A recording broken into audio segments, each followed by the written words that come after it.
Halo Sobat Edson, salam pintar. Jumpa lagi bersama saya, Kak Andi, tutor sejarah Edson.id.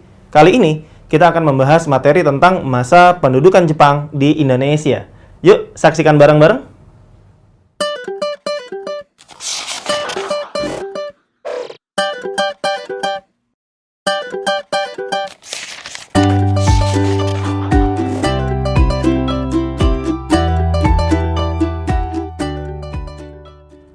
Oke Sobat Edson, dalam kesempatan pembahasan kali ini, kita akan melihat bagaimana kondisi Indonesia selama masa pendudukan Jepang yang dilakukan pada masa Perang Dunia Kedua. Jadi harus kita pastikan dan kemudian kita pahami bahwa masa pendudukan Jepang di Indonesia terjadi pada masa Perang Dunia Kedua. Kapan tepatnya Jepang menduduki Indonesia?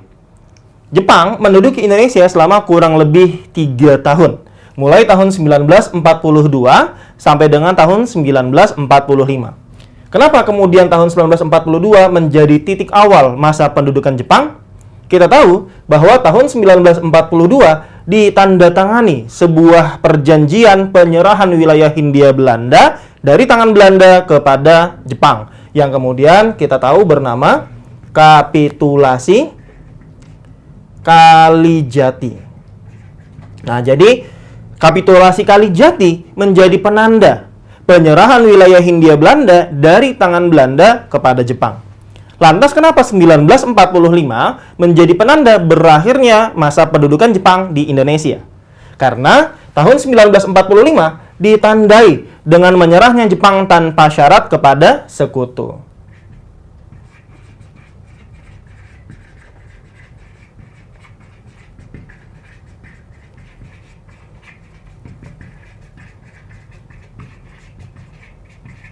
Maka dengan menyerahnya Jepang tanpa syarat kepada sekutu pada bulan Agustus 1945, maka Jepang kemudian menyerahkan wilayah yang mereka duduki, yaitu Indonesia, kepada sekutu. Tetapi ketika terjadi vacuum of power atau kekosongan kekuasaan, saat kemudian Jepang menyerahkan Hindia Belanda atau Indonesia kepada sekutu, namun sekutu belum datang ke Indonesia, vacuum of power inilah kemudian yang dimanfaatkan oleh bangsa Indonesia, dimanfaatkan oleh tokoh-tokoh nasional Indonesia untuk memproklamasikan kemerdekaan Indonesia.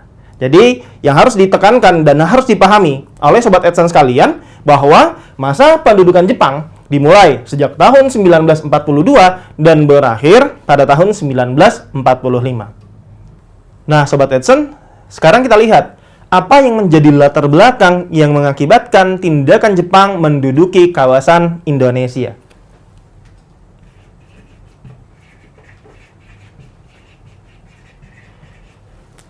Kita tahu bahwa pada akhir abad ke-19 terjadi perubahan yang sangat signifikan pada negara Jepang ketika Kaisar Mutsuhito atau yang juga dikenal sebagai Tenno Meiji melakukan sebuah restorasi atau perubahan di segala bidang kehidupan terhadap Jepang yang mengakibatkan Jepang kemudian tampil sebagai negara industri.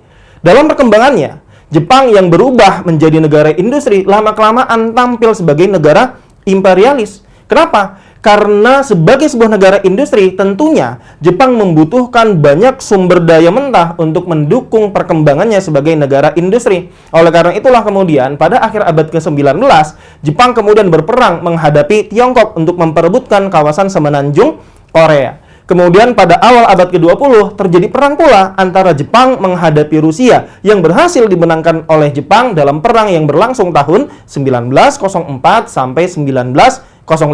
Dalam perang tersebut, Jepang berhasil mendapatkan salah satu wilayah yang sebelumnya dikuasai oleh Rusia, yaitu Kepulauan Sakhalin. Oleh karena itulah kemudian perkembangan Jepang sebagai negara imperialis menimbulkan kekhawatiran bagi Amerika Serikat.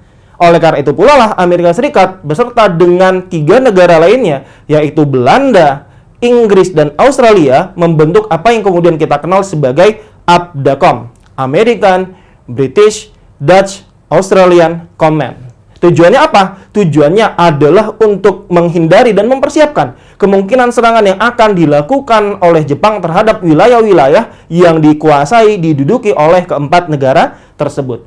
Melihat juga perkembangan Jepang sebagai negara imperialis, Amerika Serikat kemudian melakukan embargo terhadap kepentingan Jepang. yaitu ketika Amerika Serikat memutuskan untuk mengembargo kebutuhan-kebutuhan Jepang akan minyak bumi.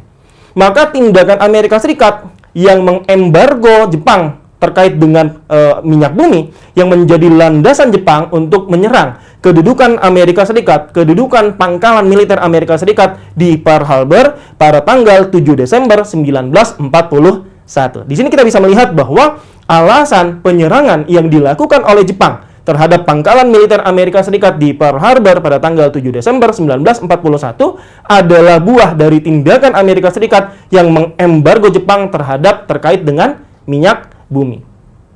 Nah, maka dari itulah ketika Jepang memutuskan untuk menyerang Pearl Harbor, pecahlah Perang Dunia Kedua di kawasan Asia Pasifik yang kemudian juga kita kenal sebagai Perang Pasifik atau Perang Asia Timur Raya. Dalam perkembangannya, ketika kemudian Jepang berhasil menghancurkan pangkalan militer Amerika Serikat di Pearl Harbor, Jepang kemudian merangsek masuk ke kawasan Asia Tenggara.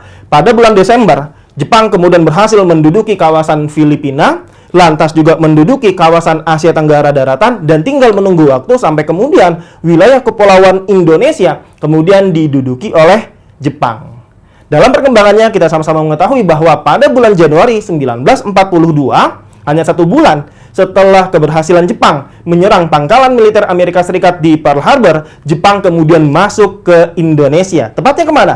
Tepatnya ke wilayah Tarakan, Kalimantan. Nah, sekarang kita bisa melihat apa yang menjadi latar belakang pendudukan yang dilakukan oleh Jepang atas wilayah Indonesia.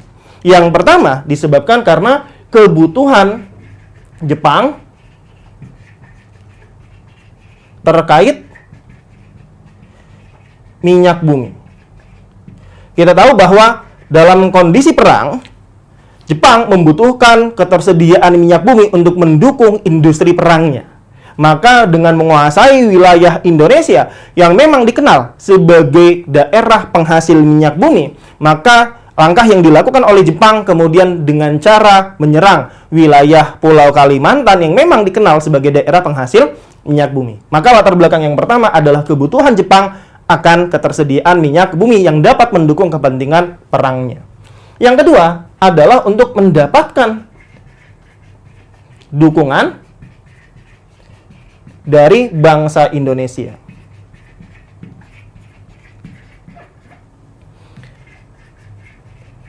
Kita tahu bahwa bangsa Indonesia adalah bangsa yang sangat besar.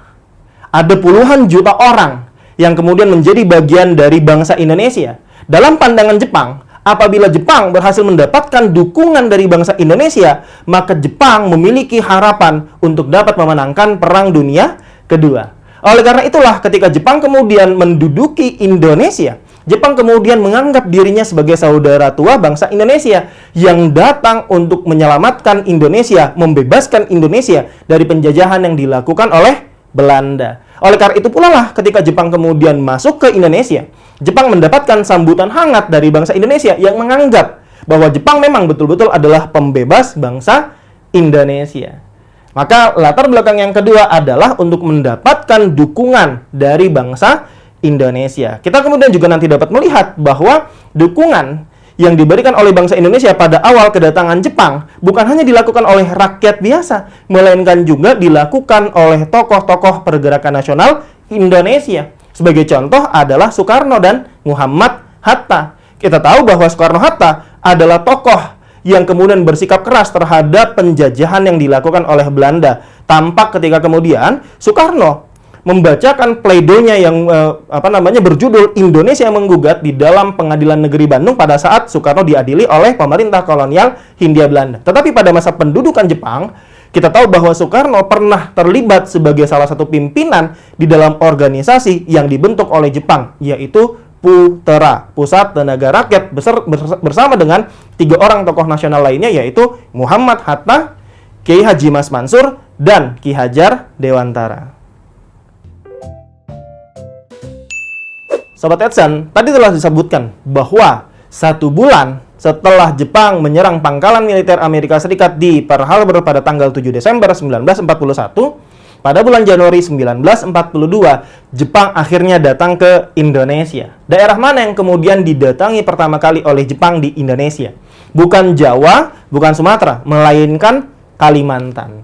Ada alasan khusus di balik penguasaan atau kedatangan Jepang ke wilayah Kalimantan yang kemudian berhasil diduduki oleh Jepang. Karena Kalimantan, sebagaimana telah disebutkan di awal, adalah daerah penghasil minyak. Dan kota pertama yang kemudian berhasil diduduki oleh Jepang di Indonesia adalah kota Tarakan.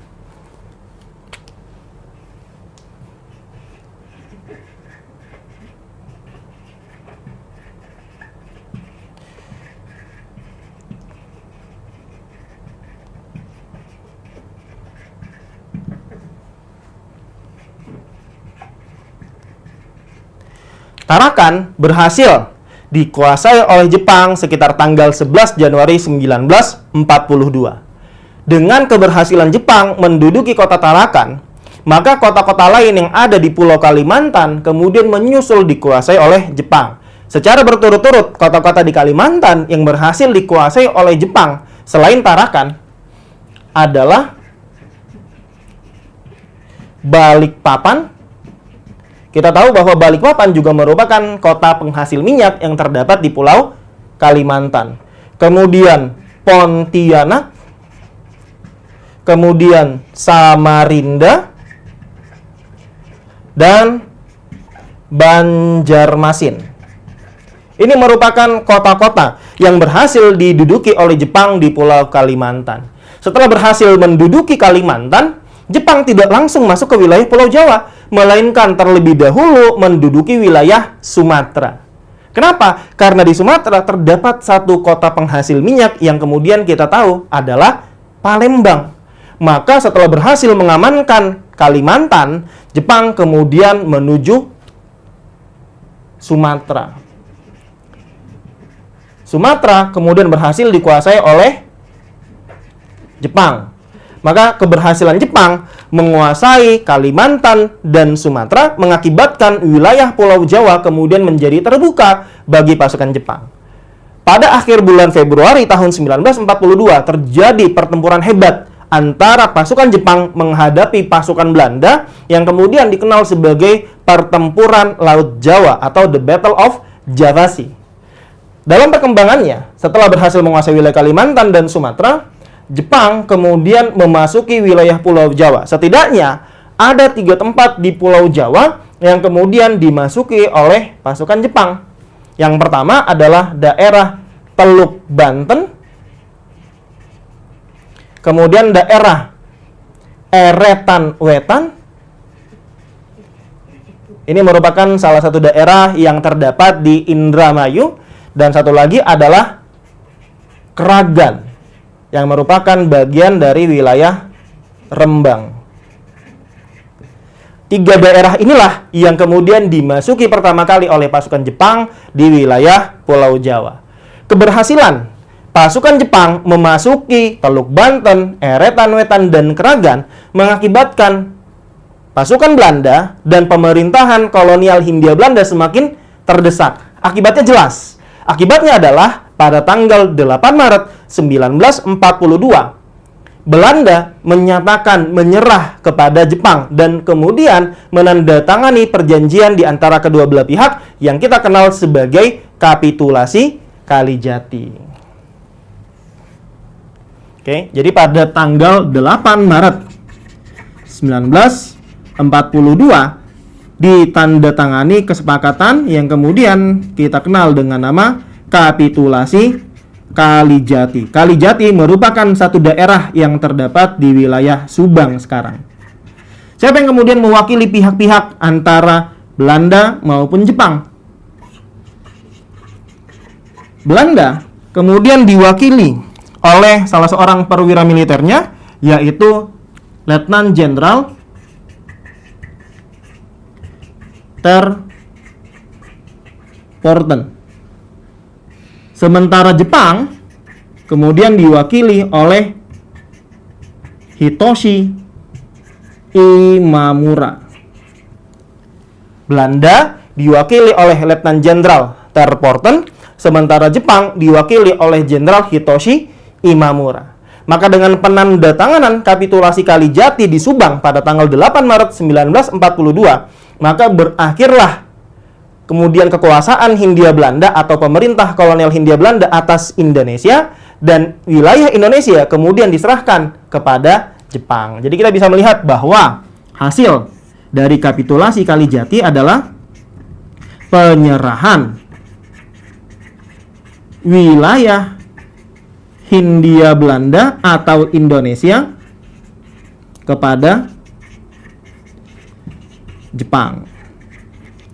Maka dengan penandatanganan kapitulasi Kalijati ini, secara resmi Jepang menguasai wilayah Indonesia. Dalam perkembangannya, Jepang kemudian menerapkan banyak kebijakan di Indonesia, baik kebijakan di bidang pemerintahan, militer, politik, sosial, budaya, maupun ekonomi. Dalam perkembangannya pula, kita tahu bahwa tindakan-tindakan yang dilakukan oleh Jepang banyak mendapatkan perlawanan dari bangsa Indonesia. Di antaranya perlawanan yang dilakukan oleh kalangan militer, perlawanan yang dilakukan pula oleh kalangan ulama, serta perlawanan yang dilakukan oleh kalangan petani. Bagaimana? Dapat dipahami? Demikian Sobat Edsan, pembahasan materi kita mengenai masa pendudukan Jepang di Indonesia, di mana kita telah membahas mengenai latar belakang, kemudian kota-kota yang diduduki oleh Jepang, serta kapitulasi Kalijati. Semoga bermanfaat. Jumpa lagi di kesempatan pembahasan video berikutnya, tentu saja bersama saya, Kak Andi, tutor sejarah Edson.id. Salam pintar. Sekian Sobat Edson untuk video pembelajaran hari ini. Sampai ketemu lagi di video belajar berikutnya. Jangan lupa aktifkan notifikasi untuk video terbaru kami ya. Sobat Edson juga bisa mengunjungi edson.id dan temukan ribuan video pembelajaran. Sampai jumpa Sobat Edson, salam pintar!